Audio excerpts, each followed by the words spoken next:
জামাই বিদেশ যাইব তাইরে দইরা এই শীতের ভিতরে ক্যাক্কের করে দিয়া তাইরে বুহে ফিটে ধরাই লিছে। তাই গুছা হইয়া রিক্সা দিয়া বাইতে কানতে আছে, আব্বা তুই বেহা কি রে? কয় জামাই আসেনি খেছ কথা কেন আসেনি রেখেছ? তুমি তো ভিক্ষুক তো বালা, তুমি ভদ্রবেশী ভিক্ষুক আর কি। তুমি বউ কন্যা এটে হাদাই করে হোর বাইতে আর হেতে ভাঙ্গা বাসন লইয়া ভিক্ষা করে সাবের বাজারে একে তো এক হিসাবে তোমার তে হেতে বালা। হেতে কোনো কেউ কন্যা এটে হাদাই করে না। হেতে কয় ভাই দয়া করে দিয়া যাই নন্দ, তো তুইও একটা ঠ্যাং ফিটা দিয়া ভাঙ্গা বইয়ালা চা রাস্তার কান্দা। আল্লাহ বাবার বড় ভয় লাগে, আমি যাইতে পারবো না। নবীর সাহাবারা জাহান্নামের কথা শুনলে অঝরে কাঁদতেন। এমন একজন সাহাবা ছিলেন, নাম তার উসমান। সবাই বলতো জ্ঞানী গণি উসমান, গণি মানে ধনী উসমান। অনেক টাকার মালিক ছিলেন। ওনার উপাধি ছিল জিন্নুরাইন, অর্থাৎ নবীর দুইটা মেয়ে উনি বিয়ে করেছেন। জিন্নুরাইন মানে দুই নূরের মালিক। একজন হইল এই রোকেয়া, আরেকজন হইল উম্মে কুলসুম। এই দুইজনকে তিনি বিয়ে করেছিলেন। নবীজি একদিন ডাক ডাক উসমান রে, ও উসমান, তোর কাছে আমি মাইয়া দিয়া মন শান্তি পাইছি, যদি আরেকটা মাইয়া থাকতো, বিয়ে দেওয়ার যদি চেষ্টা থাকতো, তোর ওই রুকেয়া মারা যাওয়ার পরে, আমি ওই উম্মে কুলসুম মারা যাওয়ার পরে আরেকটা মাইয়া থাকলে আমি তোর কাছে বিয়ে দিতাম। বলেন সুবহানাল্লাহ। দুই মেয়ে বিয়ে দেওয়ার পরে কয় এই যে উম্মে কুলসুম তো তাই মারা গেল, তাই যদি থাকতো, এই মারা যাওয়ার পরে যদি আবার আরেকটা জি থাকতো, ফাতেমারে যদি আলীর কাছে বিয়া না দিতাম, তো উসমান তোমার কাছে দিয়া লাইলাম, তোমার কাছে দিয়া জি দিয়া শান্তিতে পাইছি, আমরা দুজি বিয়া দিয়া নাই আমার সাদিয়া থাকে কেন কম্মালা জানি তাই কানতে কানতে আইয়া উঠে টেহার লাগিয়া জামাই বিদেশ যাইব। জামাই বিদেশ যাইব তাইরে দইরা এই শীতের ভিতরে ক্যাক্কের করে দিয়া তাইরে বুহে ফিটে ধরাই লিছে। তাই গুছা হইয়া রিক্সা দিয়া বাইতে কানতে আছে, আব্বা ইয়া আপনার জামাইয়ে, তুই বেহা কি রে? কয় জামাইয়ে আসেনি খেছ কথা কেন আসেনি রেখেছ? তুমি তো ভিক্ষুক তো বালা, তুমি ভদ্রবেশী ভিক্ষুক আর কি। তুমি বউ কন্যা এটে হাদাই করে হোর বাইতে আর হেতে ভাঙ্গা বাসন লইয়া ভিক্ষা করে সাবের বাজারে একে তো ঠিক কিনা কও? এক হিসাবে তোমার তে হেতে বালা, ঠিক কিনা কও? হেতে কোনো কেউ কন্যা এটে হাদাই করে না। হেতে কয় ভাই দয়া করে দিয়া যাই নন্দ, তো তুইও একটা ঠ্যাং ফিটা দিয়া ভাঙ্গা বইয়ালা চা রাস্তার কান্দা।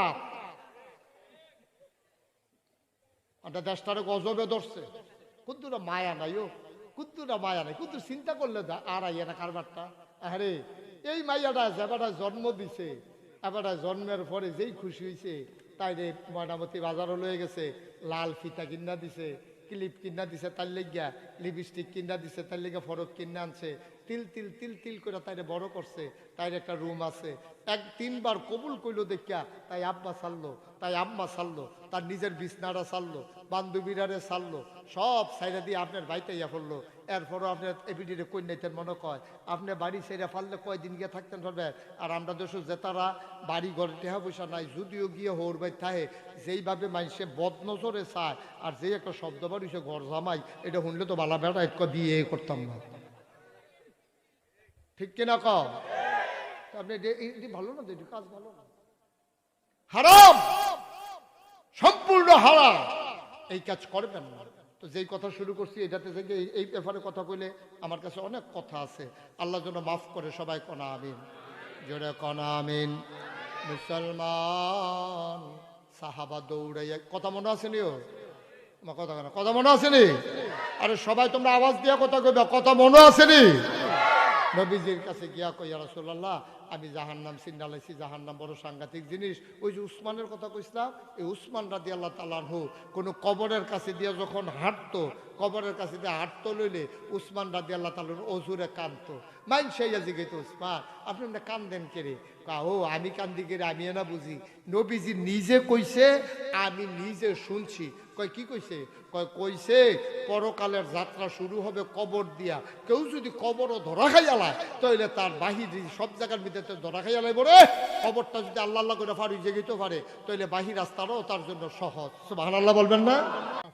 লা ইলাহা, জোরে জোরে লা ইলাহা, আরো জোরে লা ইলাহা, মধুর সুরে লা ইলাহা মাশাআল্লাহ লা ইলাহা আসমান জমিন গায়রুল্লাহ পাহাড় পর্বত গায়রুল আসমান জমিন গায়রুল্লাহ পাহাড় পর্বত গায়রুল শুধু তুমি মাবুদ এক আল্লাহ লা ইলাহা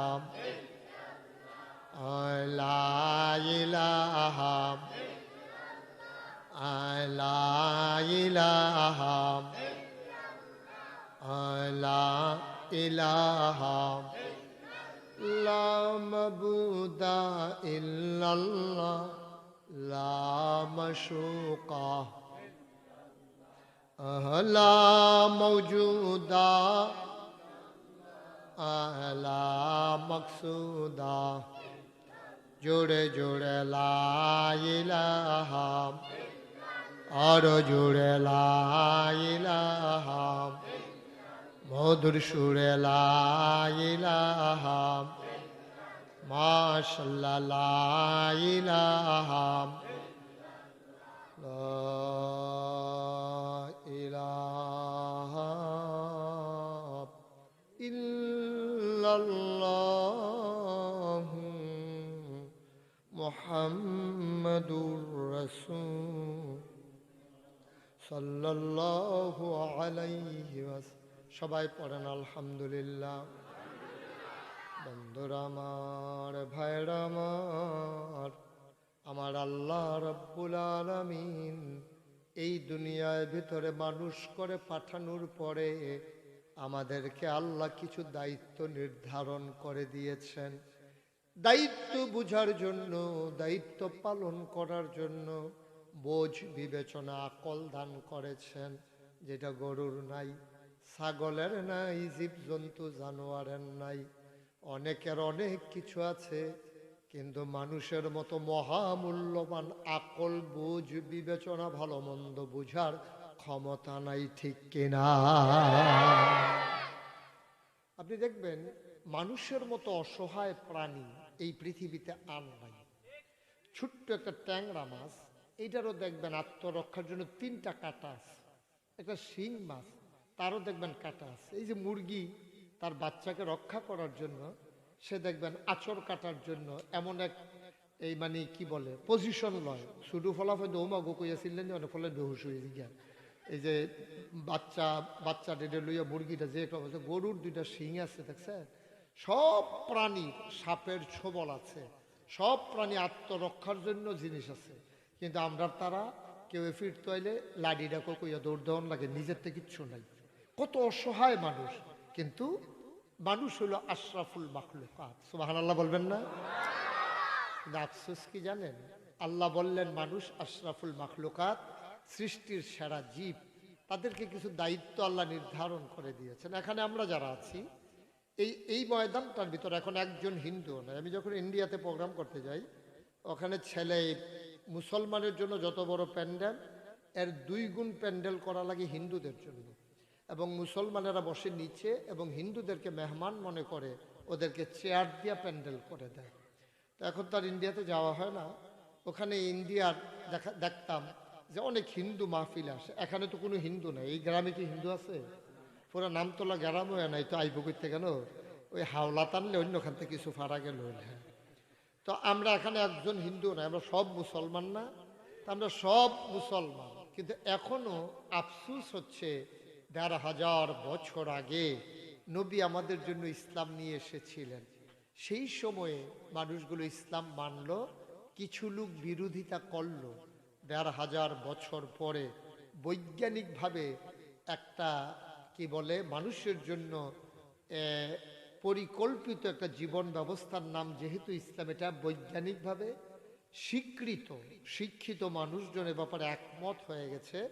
ইসলামের যে বিধিবিধানগুলো, এগুলো যদি কেউ পালন করে, এর চাইতে আধুনিক, এর চাইতে লেটেস্ট কোনো ধর্ম অথবা জীবন বিধান এই পৃথিবীতে আর না। কাতারে গত বছর যখন বিশ্বকাপ হলো, গত বিশ্বকাপ কাতারে হয়েছে। কোথায় হয়েছে জানেন? মা কথা কেন কোথায়? কাতার। কাতারে যখন অন্যান্য দেশের খেলোয়াড়রা আসলো, ওদের ওয়াশরুমগুলোতে ওরা দেখলো যে বদনা দেওয়া আছে, অথবা আপনার কি বলে এই এই শাওয়ার দেওয়া আছে, স্প্রে শাওয়ার দেওয়া আছে। কিন্তু ওরা কিন্তু এটাতে অভ্যস্ত না। উন্নত বিশ্বে ইউরোপিয়ান কান্ট্রি যারা, আমেরিকা যারা, Sweden, Switzerland, Spain, France, Germany, ওই সব দেশগুলোতে আপনার টয়লেট করার পরে, মানে পায়খানা করার পরে, প্রস্রাব করার পরে তারা টিস্যু পেপার ইউজ করে। তারা কিন্তু পানি ব্যবহার করে না। পায়খানা করার পরেও টিস্যু পেপার ইউজ করে। তো কাতারে যখন ওই সব দেশের লোকজন আসছে, একজন বড় দার্শনিক, উনিও খেলা দেখতে আসছিলেন। তো উনি এসে দেখে টয়লেটের ভিতরে পানি, তো উনি পানি ব্যবহার করেছেন। পরে যখন আবার দেশে গেছে, যাওয়ার পরে উনি এক হাতে পিনাট, এই আপনার বাদাম গুঁড়া করে একেবারে এরকম লিকুইড, এরকম মানে আপনি চামিচ দিয়ে খাইতে পারবেন বাদামের পিনাট বার অথবা পিনাটের যে একটা জেল, এটা উনি হাতে মাখাইছে এক হাতে, আর এক হাতে উনি খালি এক হাতে বাদাম মাখা, মানে গুঁড়া কইরা পানি দিয়ে মিশাইয়া বাদাম মাখছে, আর এক হাতে খালি। এখন উনি এই এই এই এই হাতটারে দুই হাতে বাদামের জেলি মাখাইয়া এক হাত ধুইছে, পানি দিয়ে ধুইছে, আর এক হাত টিস্যু দিয়ে মুছছে। উনি মুছার পরে টেলিভিশন শোতে উনি দেখাইলেন, দেখো আমার কোন হাতটা পরিষ্কার। টিস্যু দিয়া আমি যতবারই মুছি এটার ভিতরে বাদামের গন্ধ থাকবে, নাইলে রেখায় রেখায় হলেও বাদাম কিছু না কিছু থাকবে, কিন্তু যেটা আমি পানি দিয়ে ধুয়ে ফেললাম সেখানে কিন্তু আরে এইটা কিন্তু একবারে পরিষ্কার পরিচ্ছন্ন, এই হাতটা পানি দিয়ে ধোয়ার কারণে। আর টিস্যু দিয়ে মুছার কারণে বাদামের গন্ধ রয়ে গেছে, তৈলাক্ত ভাবটা রয়ে গেছে। উনি তারপরে কেঁদে কেঁদে বলেছিলেন, ১৫০০ বছর আগে মরু প্রান্তরে যে মানুষগুলো ছিল বর্বর, বেদইন, যাযাবর, মূর্খ, সভ্য, যেখানে সভ্যতার লেশ মাত্র ছিল না, শিক্ষা প্রতিষ্ঠান ছিল না, একটা ইউনিভার্সিটি ছিল না, একটা কামিল মাদ্রাসা ছিল। রাব্বাকুম, তোমাদের যিনি রব, রব মানে কি? লালনকারী, পালনকারী, জীবনদাতা, বিধানদাতা, হায়াতদাতা, মৌতদাতা, রিজিক দাতা। সুবহানাল্লাহ কয় না? ওই রবের আবাদত করো। আমরা বলি কেন রবের আবাদত করব? আল্লাযী খালাকাকুম, এই জন্য আবাদত করবা যেহেতু এই রব তোমাকে বানাইছে। বলেন সুবহানাল্লাহ। এই রব তিনি হলেন তোমাদের সৃষ্টিকর্তা, এই জন্য তোমরা রবের আবাদত করবা। তাইলে সৃষ্টি যার, বিধান মানবো তার। কথা কন, সৃষ্টি যার, বিধান মানবো তার। তো সৃষ্টিকার, আমার কথা কয় না জুড়ে, সৃষ্টিকার। এই লোক এদিকে তাকান, এদিকে মাহফিলটার সারা বেলা লাগাই লইছে, শুধু আমার দিকে চায় থাকে। সৃষ্টিকার, আকাশ কার, জমিন কার, আমি কার, তুমি কার, বিধান কার? যেহেতু সব আল্লাহ, এই জমিনে বিধানও চলবে আল্লাহ, আর বাইরে কোনো কিছু মানি না আমরা। এই বিধান মানতে গিয়া, আল্লাহর বিধান মানতে গিয়া যদি আমার স্ত্রী এখানে বাধা হয়, আমি আমার স্ত্রীকে ছেড়ে দিতে পারবো, কিন্তু আল্লাহকে ছেড়ে দিতে পারবো না। এই বিধান মানতে গিয়া আমার এই সমাজ যদি বাধা হয়, আমি এই সমাজ ছেড়ে দূরে কোথাও চলে যাব, কিন্তু আমি বিধান ছাড়তে পারবো না। এই বিধান মানতে গিয়া আমার ব্যবসা যদি বাধা হয়, যেই ব্যবসা আমার সুদভিত্তিক ব্যবসা, আল্লাহ বলছেন আহাল্লাল্লাহুল বাইয়া ওয়া হাররামার রিবা, আল্লাহ ব্যবসাটা হালাল করছে, সুদেরে হারাম করছে, কিন্তু আমি এমন এক ব্যবসা ধরছি এটা সুদ ছাড়া কোনো উপায় নাই। আমি ব্যবসা ছাড়তাম পারাম, কিন্তু আমি ঈমান ছাড়তে পারবো না। ঠিক কিনা? এই কথায় কথায় আইতে আইতে এই জায়গা পর্যন্ত আইতে হইব যে প্রয়োজনে যদি আমার যেই রাজনীতি করলে আমার ইমানের উপরে আঘাত আসে, আল্লাহর বিধানের ক্ষেত্রে আমার জটিলতা সৃষ্টি হয়, আল্লাহর বিধান মানতে গিয়ে আমার জন্য প্রতিবন্ধকতা হয়, প্রয়োজনে আমি ওই রাজনীতি ছাড়তে পারবো, আমার ইসলাম ছাড়তে পারবো না। ঠিক কিনা? সহজ ওয়াজ, কঠিন কোনো ওয়াজের দরকার নাই। ইসলামটার লাগে সব ছেড়ে দিতাম পারাম, কিন্তু ইসলামটারে ছাড়তে জসিম ভাই ছেড়ে দিবে, থাকবে। আমরা সব ছাড়তে পারবো, কিন্তু ইসলাম ছাড়তে। কিন্তু আমরা দেশে দেখবেন চা স্টলে বইয়া বইয়া অনেকে দেখবেন আলাপ করে, রে খায়ালা কিন্তু দুগলা কি থাকে বিয়ে হন কাও না, এটা তো হারাম দো, সুদ খাওয়ান হারাম দো, কাও খা জান বাঁচান ফরজ। এবারে ফতুয়া দিয়া লাইছে চাষটলো বইয়া বইয়া জান বাঁচান বিলে ফরজ। আপনারা কি এটা বিশ্বাস করেন? সম্পূর্ণ ফালতু কথা, অনিসলামিক একটা কথা। জান কারো হাতে নাই, আমার জান আমি মুশতাক ফৈজের হাতে নাই, আমার জান আমার হাতে নাই। আবু মুসা ভাই, আচ্ছা উনি যদি, আমরা যদি ওখানে পুরা গ্রামবাসী মিল্লা মনে করি যে আল্লাহ ওনার আমরা মাহফিলের সভাপতি বানাইছি, পরে বাঁচাইলে বাঁচাইবা, না বাঁচাইলে নাই, অন্তত মাহফিল চলাকালীন নাকি মৃত্যু দেওয়া ঠিক হবে না, যেহেতু উনি মাহফিলের সভাপতি, মাহফিলটাকে সারাবার লেগে যাবো গা, ওনার আমরা সবাই মিল্লা চেষ্টা করতেছি রাহনের লেগিয়া। আর আল্লাহ যদি কয় এই মুহূর্তে আবু মুসার ইন্তেকাল হবে, সবাই মিললে আমরা রাখতে পারবো? আর কথা কইয়ান, রাখতে পারবো? রাখতে পারবো না, কারণ জান আমাদের হাতে নাই। জান কার হাতে? তাহলে জান বাঁচান যে ফরজ কইলেন, ওখানে আপনি বাঁচাইতেন পারলেন না, করে ফরজ তোর কইছে, আপনি গুনাহগার না হইছে? জান আপনি কেমনে বাঁচাইবেন? জান তো আপনার হাতে নাই। এই কথাটা সম্পূর্ণ ফালতু কথা।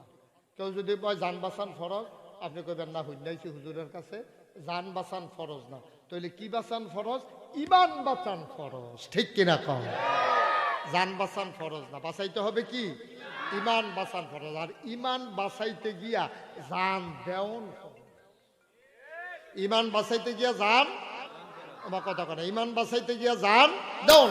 আচ্ছা আপনারা যদি এখন একজনে কয়, তুমি কও যে আল্লাহ বলতে কোনো জিনিস নাই, মনে করেন আমরা সভাপতি অথবা সহসভাপতি জসিম ভাই, ওনারে কইলো যে তুমি বলো যে আল্লাহ বলতে কোনো জিনিস নাই, জসিম ভাই কি কইতেন পারবেন? তো কইব যে আপনাকে এখন গুলি দেওয়া হবে, বন্দুকের নল আপনি সিনা বরাবর লাগাইয়া আপনি যদি ট্রিগারের ভিতরে আঙ্গুল ঢুহাই দিয়া কয় যে টান্ডা দিলাম, গুলিটা বাড়ি যাবো গা, তুমি তাড়াতাড়ি কও আল্লাহ বলতে কোনো জিনিস নাই, আপনি কি কইবেন? আপনি কি তা কইবেন? কবেন গুলি করো, বুকটা জাজরা করে লাও, বাস আমার কয় বছর সকলবেলা রিটায়ার্ড করে লাইছি, ওর মরণের দিন আইয়া পড়ছে, সুতরাং গুল্লি করতে পারবা, কিন্তু আমি আল্লাহ নাই এই কথা আমি জসিমউদ্দিন বলতে পারবো না। এটার নাম ইমান, এটার নাম হইল ইমান। আমরা যেটি শুরু করছি এটি কোনো ইমানও না, ইসলামও না, একটা জোড়াতালি দিয়া কোনো মতে চলিয়া গেলাম আর কি, একটা বাপ দইরা। এটির নাম ইমানও না, এটির নাম ইসলামও না। ওই যে বলছিলাম, আমরা তো এখনো নির্ধারণ করতে পারি আমরা কোন দিকে যেতে চাই।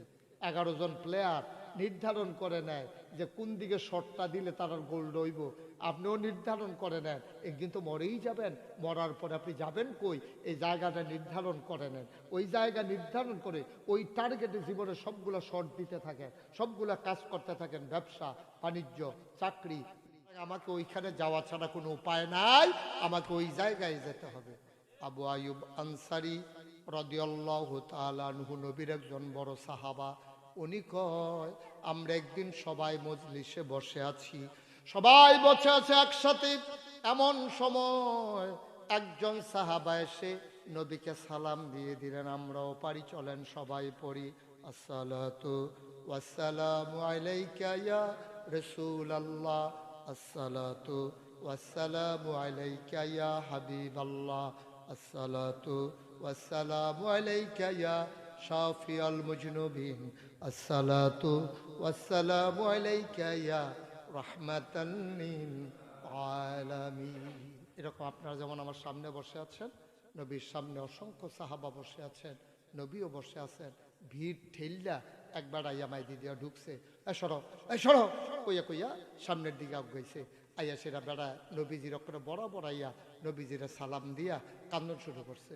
এই সবাই কয় মামা এই বেড়াটা কি তার হয়েছে, এবার এরকম শুরু করছে গেরে, এবারে কেমনে থক্কারে ধাক্কাইয়া দুক্কাইয়া ভিতরাইয়া ঢুকলো, আইয়া সেটা দিয়ে কান্দতে আছে, কি কয়। এই লোকটা যখন সামনে দাঁড়াইলেন, সবাই বলে লোকটার হলো কি, আল্লাহ নবী কয় তারে জায়গা দিয়ে দাও, তার জরুরি কথা আছে আমার সাথে। লোকটা সামনে আসলেন, নবীকে সালাম দিলেন, আবার লোকটা নবীর দিকে তাকায় কয় নবী গো, ও নবী, আমি জাহান্নাম চিনে ফেলেছি, আমি জান্নাতও চিনে ফেলেছি, জাহান্নামে আমি থাকতে পারবো না, জাহান্নামে আমি যেতে পারবো না, জাহান্নাম কত সাংঘাতিক আমার জানা হয়ে গেছে গো নবী, জাহান্নাম আমার বড় ভয় লাগে, আমি যাইতে পারবো না।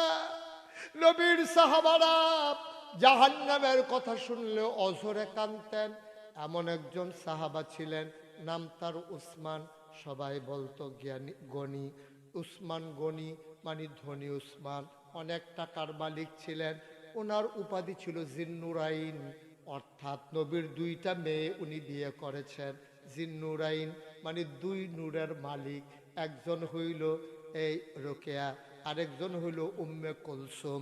এই দুইজনকে তিনি বিয়ে করেছিলেন। নবীজি একদিন ডাক ডাক, উসমান রে, ও উসমান, তোর কাছে আমি মাইয়া দিয়া এমন শান্তি পাইছি, যদি আরেকটা মাইয়া থাকতো, বিয়ে দেওয়ার যদি চেষ্টা থাকতো, তোর ওই রুকেয়া মারা যাওয়ার পরে, আমি ওই উম্মে কুলসুম মারা যাওয়ার পরে আরেকটা মাইয়া থাকলে আমি তোর কাছে বিয়ে দিতাম। বলেন সুবহানাল্লাহ। দুই মেয়ে বিয়ে দেওয়ার পরে কয়, এই যে উম্মে কুলসুম তো তাই মারা গেল, তাই যদি থাকতো, এই মারা যাওয়ার পরে যে আবার আরেকটা জি থাকতো, ফাতেমারে যদি আলীর কাছে বিয়া না দিতাম, তো উসমান তোমার কাছে দিয়া লাইলে বল, তোমার কাছে দিয়া জি দিয়া শান্তিতে পাইছি, আমরা দুজি বিয়া দিয়া নাইয়া মশা দিয়া থাকে কেন, কোম্মালা জানিতে কানতে কানতে আইয়া উঠে টেহার লাগিয়া জামাই বিদেশ যাইব, জামাই বিদেশ যাইব, তাইরে দইরা এই শীতের ভিতরে ক্যাক্কের করে দিয়া তাইরে বুহে ফিটে ধরাই লিছে। তাই গুছা ইয়া রিক্সা দিয়া বাইতে ইয়া কানতে আছে, আব্বা ইয়া আপনার জামাইয়ে, তুই বেহা কি রে, কয় জামাইয়ে আসেনি খেছ, কথা কেন আসেনি রেখেছ, তুমি তো ভিক্ষুক তো বালা, তুমি ভদ্রবেশী ভিক্ষুক আর কি, তুমি বউ কন্যা ইয়া টেহা আদায় করে হোর বাইতে আর হেতে ভাঙ্গা বাসন লইয়া ভিক্ষা করে সাবের বাজারে রেখে তো, ঠিক কিনা কও? এক হিসাবে তোমার তে হেতে বালা, ঠিক কিনা কও? হেতে কোনো কেউ কন্যা ইয়া টেহা আদায় করে না, হেতে কয় ভাই দয়া করে দিয়া যায় নন্দ, তো তুইও একটা ঠ্যাং ফিটা দিয়া ভাঙ্গা বইয়ালা ছাড়া রাস্তার কান্দা, দেশটারে গজবে ধরছে, কুদ্দুরা মায়া নাই, ও কুদ্দুরা মায়া নাই, কুদ্দুর চিন্তা করলে আর আইয়া না কারবারটা।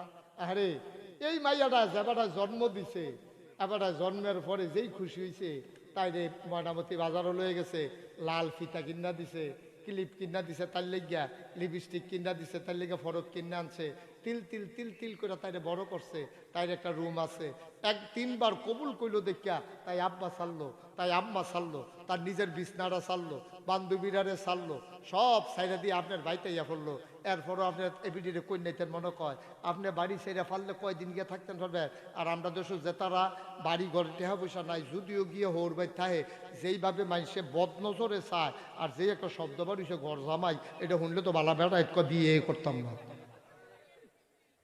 ঠিক কিনা কও? আপনি ভালো না, এটি কাজ ভালো না, হারাম, সম্পূর্ণ হারাম, এই কাজ করবেন না। তো যেই কথা শুরু করছি এটাতে থেকে এই ব্যাপারে কথা কইলে আমার কাছে অনেক কথা আছে, আল্লাহ যেন মাফ করে, সবাই কনা আমিন, জোরে কনা আমিন। মুসলমান সাহাবা দৌড়াইয়া, কথা মনে আসেনি? ও আমার কথা কেন, কথা মনে আসেনি? আরে সবাই তোমরা আওয়াজ দিয়া কথা কইবা, কথা মনে আসেনি? নবীজির কাছে গিয়া কই, ইয়া রাসূলুল্লাহ, আমি জাহান্নাম চিন্নালাইছি, জাহান্নাম বড় সাংঘাতিক জিনিস। ওই যে উসমানের কথা কইছিলাম, এই উসমান রাদিয়াল্লাহু তাআলা আনহু কোনো কবরের কাছে দিয়ে যখন হাঁটতো, কবরের কাছে দিয়ে হাঁটতো লইলে উসমান রাদিয়াল্লাহু তাআলা অজুরে কাঁদতো। মাইন সেইয়া জিগাইত, উসমান আপনি না কান্দেন কেড়ে? ও আমি কান্দি কেড়ে, আমি না বুঝি, নবীজি নিজে কইছে, আমি নিজে শুনছি। কয় কি কইছে?